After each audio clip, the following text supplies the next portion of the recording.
Thanks for coming, y'all. Hey, Ken, I'm going to start with you. Will you answer the obvious question of what inspired you to make this movie, and why did you choose the artist that you chose? Well, there was money available. It was in 1975, and the following year was going to be the American bicentennial, and so there was NEA was offering money to states for state projects, and I thought art would be a good thing to tackle because it was something that had not been. I've seen films that were lists of artists, and you could put maybe 100 artists in a list and have 30 seconds each of it. But I wanted to do something that had more of a road movie feel to it. So that's why I made it. And the artist specifically that you chose, what were your criteria for who you wanted to feature in this film?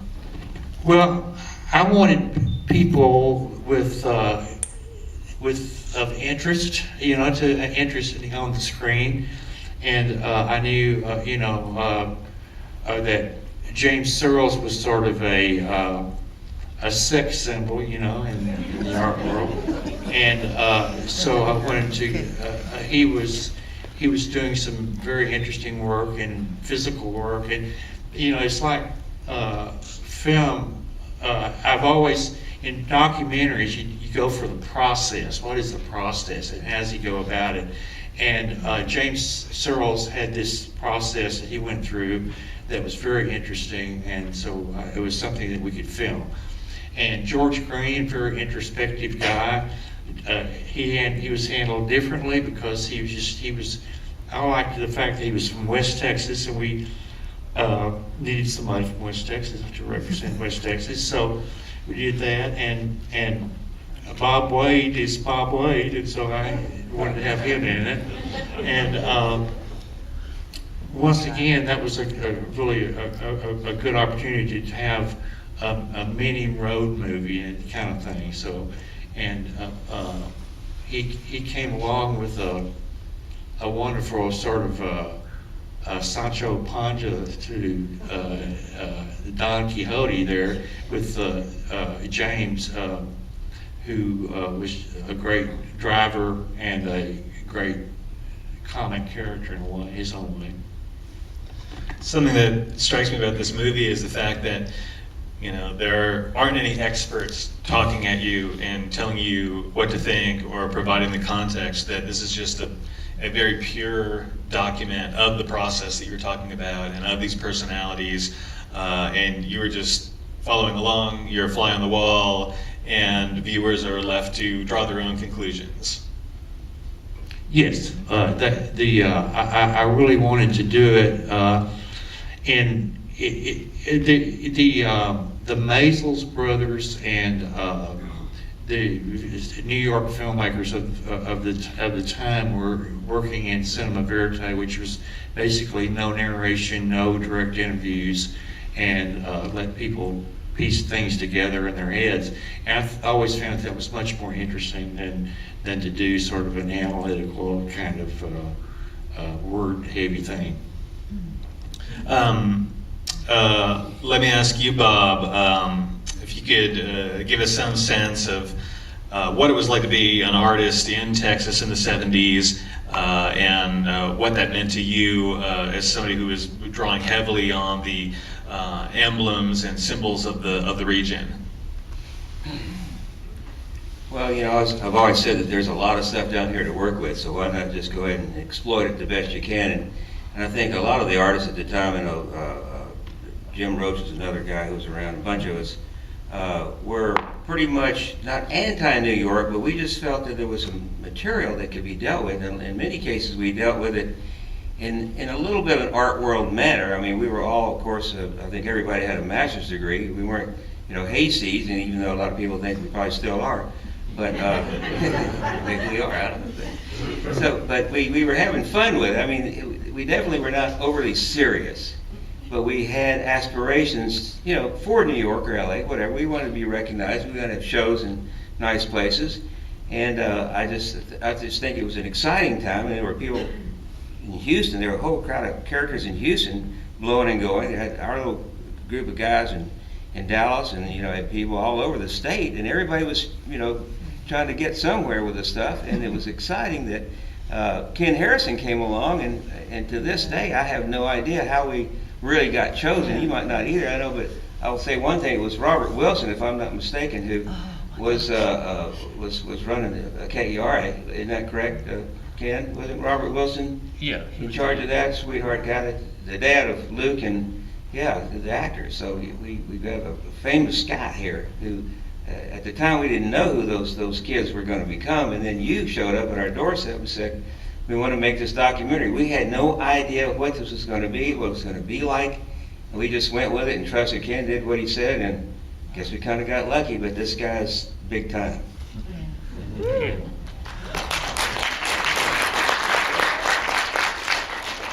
Bob, your segment is really interesting to me because of the other characters from around Texas that you draw in.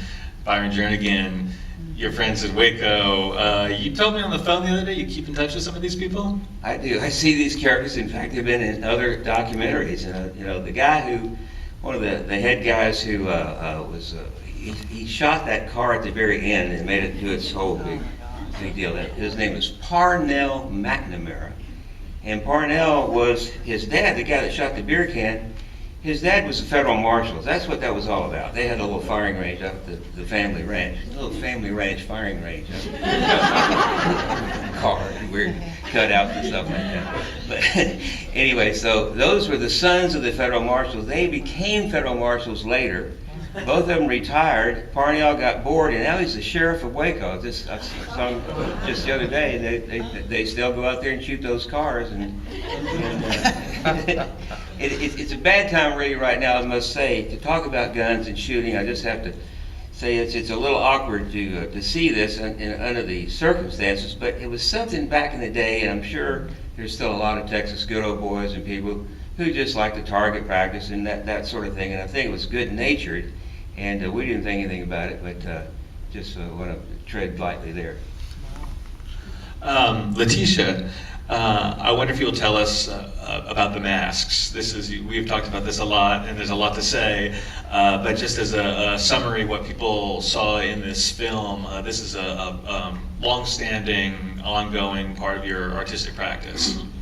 Well, I think what I could inform anybody about them, because they sort of are what you see. There's nothing much more complicated to it than that. However, they represent aspects of a shifting self, you know, and I mean all the selves that are shifting out there, that are influencing the shifting in here. And so there's an apparatus that goes with the concept of the personalities, and they just happen to be who they are. That particular character is Rita Jackson. She's notorious for not having gotten selected for the film yet. And she's working on it, and historically Irma still always gets the part of the queen. And so Rita has had various versions of herself transcribed in following her faith, which, well, like Shirley MacLaine and her incredible transformation into an Oriental character. And Rita, that particular aspect of her was taking after that powerful tendency that perhaps maybe that would help her get a part. And so anyway, but she traveled quite a few places while she was waiting on the news, which is still waiting on coming. So anyway, that's the way that went.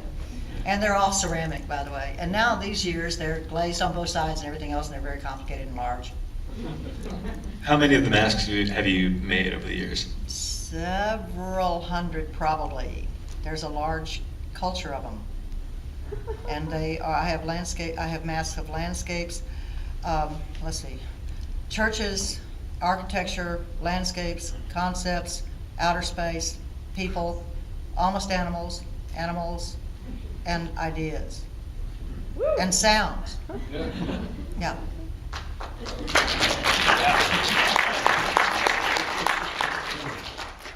Does anybody have any questions that you would like to pose to the guests? How long did this take to edit? I'm sorry. How long did it take to edit? Oh, it took about probably 6 months in all. It was pretty much 100% at 6 months or so. I guess we should also, I don't think I mentioned in the introduction that this is a brand new digital restoration, and this is, I think you have shown it in Dallas, but otherwise this is a debut of this new version of the film. Right. Blaine Dunlap, an old colleague of mine, who's sitting back here, had interest for a long time in doing restoration work and the importance of that, and he chose to do Jackelope, and he did it. We fought tried to get money for it. It was very hard to do it, but he did a terrific job on it, and the sound and the picture all looks very very close to what it used to. And it looks better, I think, probably. And I think that's it. Yeah. Other questions? There's a silver-haired fellow, Jim Hatchett. The man that was with James Searles and John Alexander in the woods getting the tree, was that James's father? Yes, it was. It was his farm, and I think James, at least I know he was born in Terrell, my hometown, but he moved to East Texas, and he probably grew up in that area. I mean, Malakoff. on that acreage. Malakoff. Malakoff. Great question. My wife's family is from there. Can you tell us about the audio tapes? That's really interesting. Like, did the artist just give you a bunch of audio tapes, or how did you find out about those recordings of him kind of going mad in his little? George Green? Yeah. Well, he had them, and they were of great interest to me. He gave me two on cassette. You remember the cassettes? And so I listened to them all, and I thought this is art, and so I decided it would be a good change of pace in the film itself, and editing and so forth. So it was I'm glad I found it. I like it myself. I'll just add one thing. There was a show that a number of artists did in the Tyler Museum. I can't remember, about that same time, maybe a little bit later, and the catalog had it was like a little square box, and inside were 4 45 RPM records, and each record had on both sides whatever the artist wanted to put on there. And so I think George probably had some of that kind of material on there, and Jim Roach had some crazy stuff. I had kind of a collection of the machine gun kind of things, going all the way up to the most ridiculous, loud, crazy military kind of a thing, sort of abstract. Anyway, so there was a lot of that kind of early audio things going on with some of the artists, so a little bit of that came out of that, I think. Interesting. I didn't know that. Yeah. I thought he'd done them for kicks on his own, you know. Yeah, he had kicks of his own, all right.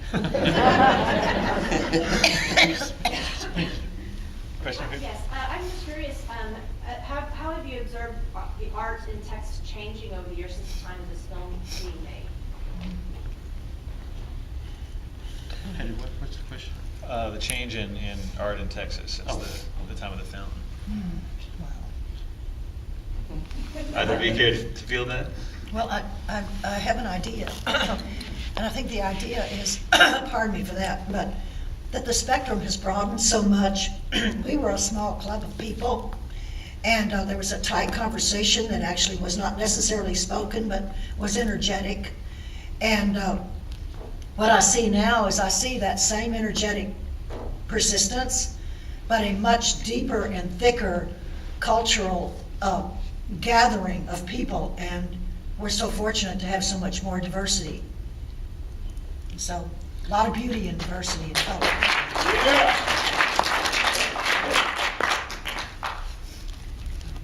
I got a question for Letitia. Those women were really nasty to you. They were. And I was wondering, what's the story about that? I mean, you know, did you get a lot of that? You know, they were. Well, the unclear part of that is the difference between the character and the performance. And I've had other incidents when people got extremely confronted by the fact that the attention went off of them. Right. And it's not Letitia, that's Rita, you see. sorry. And so Rita just, you know, she can hear, she can think, she can see a fib, because I really couldn't see with those on. But if I could have, I would have had eye contact and I'd have been involved in what they did. And frankly, I didn't know the women. I mean, was that classic, you know, that I read about, that classic, you know, female bitchiness, you know? You know what I mean? That sort of old, you know, gender bullshit that we're all. Well, is that what that, I mean, 'cause it was like, God, they're so, wow, you know? Well, you said it. That was really astounding to see that. Yeah, it was, Well, but ask it Ken, was because that- you filmed it. I've been always wondering why you filmed that. I mean, that was just absolutely wild. Did anybody ever come back at you about that? Like, excuse me, got my face out of that, you know? No, they were showing off. Yeah. Yeah. Oh, wow. Yeah. Have they seen this in their contemporary lives? Have you Nobody's heard? ever said anything about it to me. No, I have some info for you. I do. I mean, I know somebody that showed, that could identify the people, and he sent the film off, I think. I don't know, it's not my business. I stayed out of it. I was like, whoa. But I like that scene too. It was like it was as if it had been staged, you know. Yeah. But it hadn't been. It just seemed to have happened, and the camera was there. How did you catch it? Well, I think I was filming you, and these women were doing this thing, having this sort of dialogue between themselves, and so it just sort of went on its own. You know. Well, it's the kind of thing you wish would go away, like it'd never been there, except it was, and you go, oh, now I know about life. You know, there's a lot of that out there. Especially that was, you know, only one step out of sorority girl business too. Everybody been a sorority girl. There's that chat. Other questions? Yeah, I have one. All right. Did you go on to make more documentaries? You made a career out of that? I don't. I'm sorry. Have you, after making this documentary, have you gone on and made more, or are you making any now? More documentaries? Yes. Yes, I have. But I've also made fiction films too, and this kind of concentrated on fiction, and then we came back to documentary. So it was back and forth. Let me say one thing about that. You know, again, I don't think any of us realized what an artist Ken was. I mean, we sort of thought he was just a television station guy, because it came from KERA, and they had two station wagons, I think, and you know, so this crazy, you know, goofy thing going down the road or going to people's studios and stuff, and we just thought it was, you know, when they come to you from a TV station and say, well, we're going to have a few questions for you, or, you know, let's talk to you. We had no idea that the guy behind the camera, along with one of your other guys, Apsey or Alcala, who went on to become really big time in Hollywood and other Yes, places. he did, yeah. That these guys made an art film that we weren't aware that we were in. I mean, that was an art film. I mean, those scenes, the way they're cut and all that stuff, just amazing. And that was 1975, 76. I mean, that's a long time ago. I mean, that scene where it goes from the car blowing up to right to Soho, that was a good one. Yeah. I mean, there's dozens and dozens. I'm sure the film students will sit here and just look at that thing all day long. And then I'll just say something that the last scene I've always felt is one of my favorites of all, where you're going down that road and you got the Mexican radio station playing, and I guess maybe because of Blaine's popped that color up, it almost looked like a Rothko, which we got right out here. That last scene looked like a Rothko. Good for Well, you. I was gonna say something, I forgot what you were talking about, I'm sorry. What did you say just before that? Rothko. Well, the nice editing sort of Oh, segues. Felix Alcala, yeah. Felix Alcala was my assistant cameraman, and he also shot a couple of scenes where he was his second camera on the explosion when the car exploded and so forth. And he went on to become a cinematographer, camera, a DP in Los Angeles, and is now directing prestige hour-long TV series, and he's done a couple of movies as well. So he's big time. Yeah. Question. You know, when you went with Bob from Texas all the way to New York, there's not a whole lot of film between the two. Did y'all blast through, or is there a lot of footage that was just thrown out that was really interesting that y'all had to cut for time, or just curious about that trip? Was it a good time, like a vacation, or y'all just like? Are you saying, did we go on the road from Texas to New York? No, we flew. So Oh, okay. they had invented the airplane by. Got some great stuff in Nashville. Yeah. Well, the driving in this film, the fact that just these artists are always in motion and going from one place to another. And I was in New York visiting with John Alexander last weekend, and he was talking about how in those days there just wasn't any traffic on the highways. Yeah, yeah. You just went out on the road all the time, all driving, Yeah. stopping, taking pictures, eating barbecue everywhere, that this was just really a way of life. I mean, maybe not just for the artists, maybe just for all Texans. Maybe the Texans here can say something about that. Well, people would meet each other we drove from city to city. There was an opening on Friday, we'd be there, and then, Dallas, San Antonio, and then many of the people that attended these things also would go to all of them.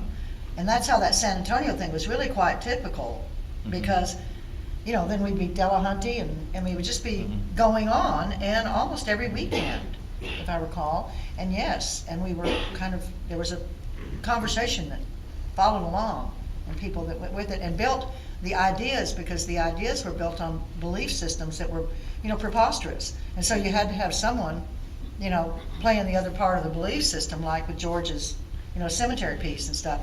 It wouldn't be relevant if it wasn't relevant. So the ideas carried. It was really quite nice. Well, you also had people, I know that everybody knows who Jim Harithus is, and he was in the yeah. film. We probably needed to have him a little bit more in there because he's such a riot. But you had Bob Jorleen was another character that you didn't see but briefly in one of those scenes with a group of people. And he was the director of the Tyler Museum when we did a show. A lot of the artists were lucky enough to have supporters like, besides Jim, Henry Hopkins, at the Fort Worth Museum, and those kind of guys. And so it was an interesting time, but without the support of those kind of museum people and some of the critics and that kind of stuff, we could have just sat here forever and never gotten anywhere. I mean, it was an interesting time that they all were around at about the same time. I know Jim's first show, I think, was 12 Texas, that's 1974, so that was about 2 years, year and a half or whatever before Jackelope, and then it just kind of went from there. Question right here. My question is for the audience. What were the Mexican kids yelling out of the car in that back and forth exchange between Bob and James? Does anybody speak Spanish that well? I think they said something like, being a border town, El Paso kid, I think they were saying "Vamos para acá" or something like that. Anybody here? I've heard that. That means come over here or something like. Let's go over there, or you come over here or something like that. Anyway, it was kind of. a little kind of a little gesture, you know. Okay, I was hoping it was an epithet. And they probably saw the camera car following along in my daddy's gold Cadillac that he reluctantly loaned us for a week. It was not my vehicle, but anyway, so it was just one of those kind of things that Ken picked up on, and then he inserted that because he thought it was somehow great for the situation. We're sitting there talking about these guys who wanted to buy the Alamo, these Arabs that wanted to buy the Alamo, and then we got the Mexican thing happening. So, you know, it's all what irony and humor and juxtaposition that our leader over here somehow, I mean, each of us had our own little ideas of quirkiness, but this guy had to put it all together. I left your little girl bringing you your shoes. The little boots. Well, he had kids, and almost everybody had a little kind of a little kid involvement, or a couple of them did, Searles and so on. And I think your daughter might have won the cuteness contest. the cute I'll call her. She's now 42 years old. This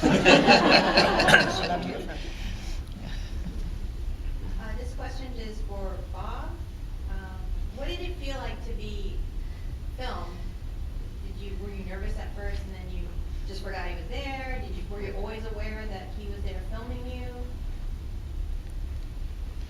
Well, I think we were probably told not to look at the camera, you know, just, you know, pretend like he wasn't around. I'm sure it's something like that, because it was one of those kind of deals where in most cases there was action, there was moving, and so you had something to do at all times, so you didn't really have time to be looking around worrying about this camera. And they had a couple of cameras on you from different places, and they had the sound guy with the boom thing and all that. And so it was constant motion, and which was exciting, just to sort of just go through the paces and not feel like you were on the spot, you know. And after a day or so, because each artist, I'm sure, had several days that they spent with these guys, and they were so cool, you know, these nice Dallas guys, and a couple of station wagons, and, you know, trust me, there was beer drinking in between and having some fun. And so it was just this great, easygoing deal.